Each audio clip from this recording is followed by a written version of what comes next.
તમે જોઈ શકો છો કે અત્યારે ઓરિજિનલ દોરડી પાવામાં આવી રહી છે અને ભરવામાં આવી રહી છે. દેખી લો તમે.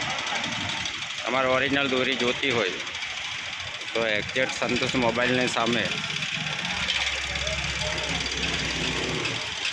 ઓરિજિનલ દોરડી પાવીને આપવામાં આવશે, એટલે ધ્યાન રાખીને દેખી લો.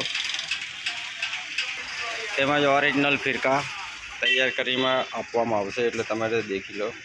દરેક કંપનીના દોરી તમારે દેખવા મળી જશે. ખાલી ફિરકા પણ મળી જશે, પતંગો પણ મળી જશે. ટોટલી વસ્તુ તમને જોવા મળી જશે. નાના બાળકો માટે પણ મળી જશે, તેમજ મોટી સ્ટીલની ફિરકા પણ તમને જોવા મળી જશે. તમે જોઈ શકો છો.